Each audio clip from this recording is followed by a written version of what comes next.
ఎవరికి చెప్పుకోవాలి అధ్యక్ష ఈ మాట? సబ్కా సాత్ సబ్కా వికాస్, టీమ్ ఇండియా, కోఆపరేటివ్ ఫెడరలిజం, అందమైన పదాలు. ఇంకా మళ్ళీ దాని మీద స్కీములు, make in India, stand up India. అందుకే ఇక మాకు ఈ మధ్యన ఇవన్నీ చూస్తుంటే ఒకటే అనిపిస్తూ ఉంది అధ్యక్ష, ఈ భారత ప్రభుత్వం, కేంద్ర ప్రభుత్వం కొత్త స్కీమ్ స్టార్ట్ చేసినట్టుంది అధ్యక్ష. దానిలో బాధితులు ఇప్పుడు మా పక్కన రాష్ట్రంలో ఉన్నారు, ఆంధ్రప్రదేశ్లో. కొత్తగా make in India, fit India, sit India, stand up India, startup India అన్నీ అయిపోయినాయి అధ్యక్ష. ఇప్పుడు బేచో ఇండియా స్కీమ్ నడుస్తుంది అధ్యక్ష. ఏది పడితే ఏది ఎదురుగా వస్తే దాన్ని అమ్మే స్కీమ్ నడుస్తుంది అధ్యక్ష. పాపం మా వైజాగ్ స్టీల్ ప్లాంట్ అధ్యక్ష, పక్క రాష్ట్రంలో ఆంధ్రప్రదేశ్లో వైజాగ్ స్టీల్ ప్లాంట్, అది విశాఖ ఉక్కు, ఆంధ్రుల హక్కు అని పోరాటం చేసి ఆనాడు ఉమ్మడి ఆంధ్రప్రదేశ్లో సాధించుకున్న ప్లాంట్. అక్కడ ఐరన్ ఓర్ గనులు లేకపోతే పక్కన ఒరిస్సాలో ఆనాటి అప్పటి కేంద్ర ప్రభుత్వం అలాట్ చేసి వైజాగ్లో స్టీల్ ప్లాంట్ పెట్టించింది అధ్యక్ష. వీళ్ళు ఏం చేస్తారు అధ్యక్ష? దాన్ని అమ్మాలి అని డిసైడ్ చేసుకొని ఇక ఎవరెవరికి అమ్ముకుంటున్నారో అందరికీ తెలుసు అధ్యక్ష. ఇప్పటిదాకా మా మిత్రులు చెప్పినారు, సుమన్ గారు చెప్పినారు, బాలరాజు గారు చెప్పినారు, అందరు చెప్పినారు అధ్యక్ష. అరుంధతి రాయ్ గారు అన్నారు, ఇద్దరు అమ్ముతున్నారు, ఇద్దరు కొంటున్నారు అన్నారు. ఇక వాళ్ళెవరో వీళ్ళెవరో అందరికీ తెలుసు అధ్యక్ష. నేను దాని జోలికి పోను. ఏం చేస్తున్నారు అధ్యక్ష? వైజాగ్ స్టీల్ ప్లాంట్ ఏం జరిగింది? వైజాగ్ స్టీల్ ప్లాంట్ని ముందు ఒక సంస్థని అమ్మాలి అనుకున్నప్పుడు ఏం చేస్తారు అధ్యక్ష? ముందు దాన్ని లాభాల్లో ఉన్న సంస్థని నష్టాల్లోకి నెట్టాలి. ఒక కుక్కని చంపాలి అంటే ముందు పిచ్చి కుక్కని ముద్రేయాలి. కాబట్టి చాలా దివ్యంగా, చాలా సక్సెస్ఫుల్గా దానికి ఉన్న ఐరన్ ఓర్ గన్లన్నింటినీ కేటాయింపులు రద్దు చేసి ముందు సంస్థని నష్టాల్లోకి నెట్టి ఆ తర్వాత ఈరోజు దాన్ని టోకును అమ్మేస్తా ఉన్నారు అధ్యక్ష. బేచో ఇండియా స్కీమ్లో దాన్ని కూడా పెట్టేసినారు అధ్యక్ష. నేను ఎందుకు చెప్తా ఉన్నాను వైజాగ్ స్టీల్ ప్లాంట్ గురించి అంటే, వైజాగ్ స్టీల్ ప్లాంట్ గురించి ఎందుకు చెప్తా ఉన్నా, పక్క రాష్ట్రం అని చెప్పి భట్టి గారు అంటున్నట్టున్నారు అధ్యక్ష. మీ నాయకుడు చెప్తా ఉన్నాడు కదా, హమ్ దో హమారే దో అని. అదే మీకు తెలుసు, మాకు తెలుసు అధ్యక్ష. భట్టి గారు, మన తెలంగాణలో సామెత ఉంది, సమజ్దార్ కో ఇషారా కాఫీ, ఆప్ బహుత్ సమజ్దారే బయట జాओ. అధ్యక్ష, నేను అనేది ఏమంటే అధ్యక్ష, ఎందుకు చెప్తాను, ఇదొక్క పాయింట్ వినండి సార్.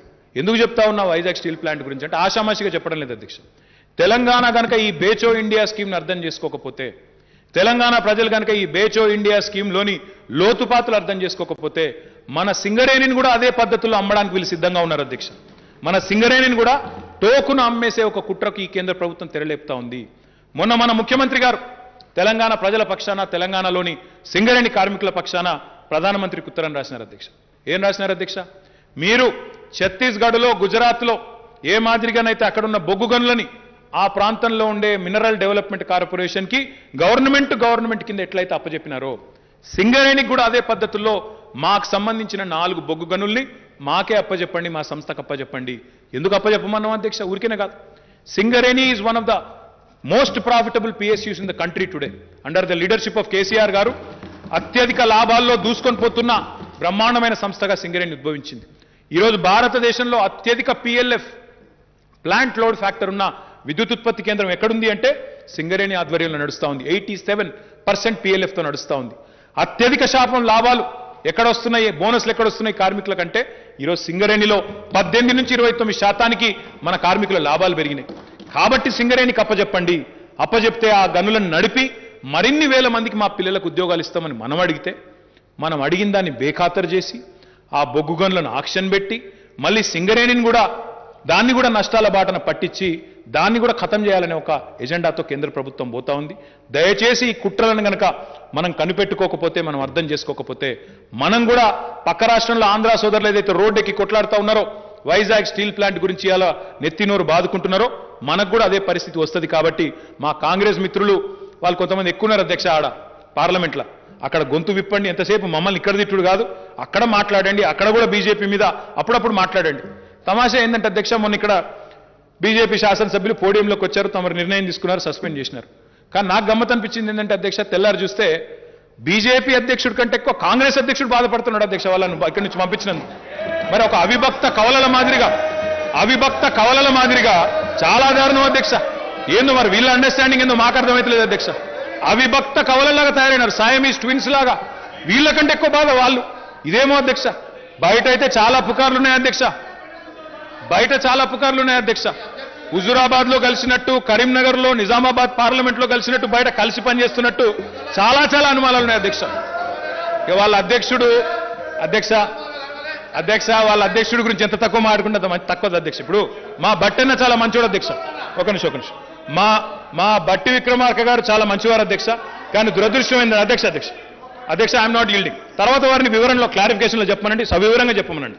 అధ్యక్ష బట్టి విక్రమార్క గారు చాలా మంచివారు. మిమ్మల్ని పొగుడుతున్నా సార్, కూర్చో సార్, నేను పొగుడుతున్నాను. నేను బట్టి విక్రమార్క గారు చాలా మంచివారు అధ్యక్ష. కానీ దురదృష్టం ఏంటంటే ఆ పార్టీలో బట్టి గారిది నడుస్తలేదు అధ్యక్ష. అక్కడ గట్టి అక్రమార్కులు ఉన్నారు, వాళ్ళది మాత్రమే నడుస్తూ ఉంది అధ్యక్ష. పాపం దురదృష్టం అధ్యక్ష. అధ్యక్ష నేను ఒకటే అంటా ఉన్నా అధ్యక్ష, కేంద్ర ప్రభుత్వం మీద ఒకటే గొంతుతో మాట్లాడాల్సిన సమయంలో ఇస్తే ఇవ్వండి అధ్యక్ష, వారికి ఇవ్వండి. అధ్యక్ష ఇప్పటివరకు ఈ రాష్ట్రానికి కేంద్రంలో ఉన్నటువంటి ప్రభుత్వం చేస్తున్న నష్టం గురించి మీరు చెప్తా ఉంటే మేము వింటున్నాం. నిజమే, ఎందుకనంటే రాష్ట్ర ప్రయోజనాల కోసం మనం అందరూ ఆలోచన చేయాలి కాబట్టి రాష్ట్రానికి నష్టం జరుగుతూ ఉంటే అందరం ఆ సింగరేణి అమ్ముతా అంటే కొట్లాడాల్సిందే, లేకపోతే వాళ్ళు మనకు రావాల్సిన నిమ్స్కి ఇవ్వాల్సిన డబ్బులు ఇవ్వకపోతే కొట్లాడాల్సిందే, ఐటీఐఆర్కి డబ్బులు ఇవ్వకపోతే కొట్లాడాల్సిందే, కాజీపేట్ కోచ్ ఫ్యాక్టరీ ఇవ్వకపోతే కొట్లాడాల్సిందే, వీటన్నిటికి కొట్లాడాల్సిందే. అంతేగాని మీరు సడన్గా లేచి వేరు ఇద్దరు బీజేపీ క్యాండిడేట్ని సస్పెండ్ చేసి బయటికి పంపిస్తే వాళ్ళ ప్రెసిడెంట్ కంటే మా ప్రెసిడెంట్ ఎక్కువ బాధపడ్డాడనంటే అది కరెక్ట్ కాదు సార్. మా ప్రెసిడెంట్ మాట్లాడింది కాంగ్రెస్ శాసనసభ్యులకి సభలో మాట్లాడటానికి మీరు అవకాశం ఇవ్వకపోతే మేము పదే పదే పాయింట్ ఆఫ్ ఆర్డర్ అని అడిగితే కూడా స్పందించలేదు సభలో అని చెప్పేసి మా గురించి లేచి మాట్లాడారు తప్ప, లేదా వాళ్ళు సస్పెండ్ చేసిన దాని మీద సరే సస్పెండ్ చేస్తే కూడా ఆ ప్రక్రియ కూడా సరిలేదని మాట్లాడారు తప్ప ఇది కరెక్ట్ కాదు సార్. ఆయన సభలో కూడా లేడు, సభలో లేని వ్యక్తి గురించి ఒక పార్లమెంట్ సభ్యుడి గురించి మాట్లాడటం ఇది కరెక్ట్ కాదు సార్. దయచేసి వాటిని రికార్డ్స్ నుంచి వాటిని తొలగించాల్సిందిగా కోరుతా ఉన్నాం సార్. మినిస్టర్ గారు. అధ్యక్ష నేను ఏమన్నాను అధ్యక్ష, బట్టి విక్రమార్క గారు చాలా మంచివారు అన్నాను, అది కూడా తప్పేనా అధ్యక్ష? అది కూడా తొలగించమంటారు అధ్యక్ష రికార్డులోంచి? బట్టి విక్రమార్క గారు మంచివారు, మంచి వ్యక్తి, మంచి నాయకుడు, దక్షత కలిగిన నాయకుడు. ఇంత బాగా పొగుడుతూ ఉంటే వారికి సంతోషం కలగాల. ఒక ప్రతిపక్ష శాసనసభ్యుడిని అంత గౌరవంగా సంస్కారవంతంగా వారిని పొగుడుతున్నాను అధ్యక్ష. ఏమన్నాను అధ్యక్ష? బాధ వ్యక్తం చేశాను అధ్యక్ష, బాధ వ్యక్తం చేశాను అధ్యక్ష. నేను బాధ వ్యక్తం చేశాను. బట్టి విక్రమార్క గారు ఇంత మంచివారైనప్పటికీ, ఇంత దక్షత కలిగిన వారిని అయినప్పటికీ వారి పార్టీలో గట్టి అక్రమార్కులు నడుస్తున్నది, బట్టి విక్రమార్క నడుస్తలేదని చెప్పిన. తప్పే ఉంది అధ్యక్ష, నేను చెప్పిన దానిలో తప్పే ఉంది. చెప్పిన దానిలో పేరు తీసుకోలేదు ఎవరిది కూడా. గుమ్మడికాయలు దొంగ అంటే భుజాలు తడుకున్నాడు, నేను పేరు తీసుకోలేదు సార్, పేరు ఎవరిది తీసుకోలేదు. బాధ ఎందుకు వ్యక్తం చేస్తున్నారని నన్ను ఇప్పుడు మాకు ముందే సమాచారం ఉంది అధ్యక్ష. బీజేపీ మిత్రులు మేము ఎక్కడ వారి వ్యవహారాన్ని ఎండగడతామేమోనని, ఎక్కడ ఈ శాసనసభ సమావేశ కాలంలో కేంద్ర ప్రభుత్వం చేసిన అన్యాయాల్ని తూర్పారబడతామేమోనని. సార్ నేనేమంటున్నా అంటే మా పార్టీ అధ్యక్షుడి గురించి మీరు సభలో మాట్లాడేటప్పుడు అది సబబు కాదు, ఆయన పేరు తీసుకోవడం కూడా కరెక్ట్ కాదు సార్. నేను సభలో లేనటువంటి వ్యక్తి, దానికి తోడు ఒక పార్టీ అధ్యక్షుడైనా మాట్లాడతారు. అట్లాగే మా పార్టీ అధ్యక్షుడు అక్రమార్కుడు అని చెప్పేసి ఓ పక్కన నా గురించి ఏదో మంచి చెప్పుకుంటే ఆయన గురించి అట్లా మాట్లాడటం అనేది కూడా కరెక్ట్ కాదు సార్. వీటిని రికార్డు నుంచి తొలగించాలి. మేము పదే పదే చెప్తున్నాం, మేము పదే పదే ఈ రాష్ట్ర ప్రయోజనాలకు సార్ బట్టి గారు వాళ్ళ పార్టీ ఏ అధ్యక్షుడి గురించి వారు వెనుకేసుకొని వస్తున్నారు సార్? వాళ్ళ పార్టీ అధ్యక్షుడికి సంస్కారం ఉన్నదా సార్ ఏమన్నా?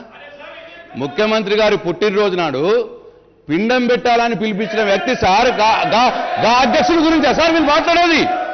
గా అధ్యక్షుడిని మీరు వెనుకేసుకుంటారా సార్? వాళ్ళ సంస్కారం ఉందా సార్ ఆయనకి? వాళ్ళకు ఉందా సార్? వాళ్ళకి ఎట్లా ఎందుకు వెనుకేసుకున్నారండి మీ అధ్యక్షుడు? చాలా దురదృష్టం వాళ్ళు అటువంటి అధ్యక్షుడిని కలిగినందుకు. ఎవరైనా పుట్టినరోజు నాడు పిండం పెట్టాలని పిలిపిస్తారా సార్? మనిషా సార్ వాళ్ళు? సంస్కారం ఉందా సార్ వాళ్ళకేమన్నా? అటువంటి వాళ్ళని వీళ్ళు వెనుకొసుకొస్తారా సార్ వీళ్ళు? ఆలోచించండి అన్న, ఎటువంటి పెట్టుకున్నారు మీరు అధ్యక్షుడు? ఆలోచించాలి దయచేసి. పట్టి గారు ఫినిష్ చేయండి, ఇది అనవసరంగా డిస్కషన్. ఇది మైక్ రావట్లేదు సార్. మనం సభలో బడ్జెట్ మీద మాట్లాడుతున్నాం, దానికి సంబంధించి మంత్రి గారు సమాధానం చెప్తా ఉన్నారు. దీని నుంచి డీవియేట్ అయ్యి ఈ సభలో లేనటువంటి మా పార్టీ అధ్యక్షుడి గురించి మాట్లాడుతూ ఆయన బయట మాట్లాడినట్టు కామెంట్స్ గురించి సభలో మాట్లాడటం కూడా కరెక్ట్ కాదు సార్. ఏమన్నా లెజిస్లేటివ్ మంత్రి గారు కూడా నేనేం చెప్పాలో మీరే డిసైడ్ చేస్తారా? సంస్కారం అంటే ఏంటంటే అధ్యక్ష, మా ముఖ్యమంత్రి గారి సంస్కారం ఏంటంటే అధ్యక్ష, ఒక చీఫ్ మినిస్టర్ ఉన్నాడు అధ్యక్ష, పేరొద్దు కానీ ఒక ఆయన అస్సాంలో చీఫ్ మినిస్టర్ ఉన్నాడు. ఆయన ఎంత దారుణంగా మాట్లాడిందంటే మొన్న మాట్లాడుతూ వీళ్ళ పార్టీ మాజీ అధ్యక్షుడు రాహుల్ గాంధీ గారి తండ్రి ఎవరని నేను అడిగానా అని ఒక చిల్లర మాట మాట్లాడితే మా ముఖ్యమంత్రి గారికి వాళ్ళ పార్టీకి ఏం సంబంధం అధ్యక్ష? ఎంత సంస్కారవంతుడు మా ముఖ్యమంత్రి అంటే చాలా దరిద్రంగా మాట్లాడినాడు, చాలా చండాలంగా మాట్లాడినాడు ఆ ముఖ్యమంత్రి. క్షమాపణ చెప్పాలో ఒక ఎంపీ గారిని ఉద్దేశించి అట్లా మాట్లాడినందుకని డిమాండ్ చేసిన సంస్కారవంతమైన నాయకుడు మా ముఖ్యమంత్రి, మా నాయకుడు. మేము గర్వంగా గల్లా ఎగరేసి చెప్తాం మా నాయకుడు. మాకేం సంబంధం అధ్యక్ష వాళ్ళతో? కానీ వీళ్ళ నాయకుడు ఎట్టంటాడు అధ్యక్ష? వీళ్ళ అధ్యక్షుడు ఇక్కడ ఎట్లాంటి మార్చి అధ్యక్ష? మా ముఖ్యమంత్రి గారి బర్త్డేని మేమేదో చేసుకుంటే మా పార్టీ పరంగా 3 రోజుల సంతాప దినాలు చేసుకోండి అని మాట్లాడతాడా? ఇదా అధ్యక్ష సంస్కారం? మేమేమో చనిపోయిన రాజీవ్ గాంధీ గారి ఔన్నత్యాన్ని కాపాడే విధంగా మేము మాట్లాడితే, మా నాయకుడు మాట్లాడితే ఇట్లాంటి వాళ్ళ అధ్యక్ష నేను ఏమంటా ఉన్నా అంటే మీరు ఎవరిని వెనకేసుకొస్తున్నారో చూసుకోండి, మీరు ఎట్లాంటి వాళ్ళని వెనకేసుకొస్తున్నారో చూసుకోండి. నేనేదో యథాలాపంగా చెప్తే దానికి మీరంత బాధపడిపోవడం ఎందుకంటే నాకు అర్థం కాదు. దయచేసి అధ్యక్ష ఐఎమ్ కమింగ్ బ్యాక్, నేను సబ్జెక్ట్లోకి వస్తున్నా అధ్యక్ష. ఇది కరెక్ట్ గా సార్, ఆయన సభలో కూడా లేడు, సభలో లేని వ్యక్తి గురించి ఒక పార్లమెంట్ సభ్యుడి గురించి మాట్లాడటం ఇది కరెక్ట్ గా సార్. దయచేసి వాటిని రికార్డ్స్ నుంచి వాటిని తొలగించాల్సిందిగా కోరుతా ఉన్నాం సార్.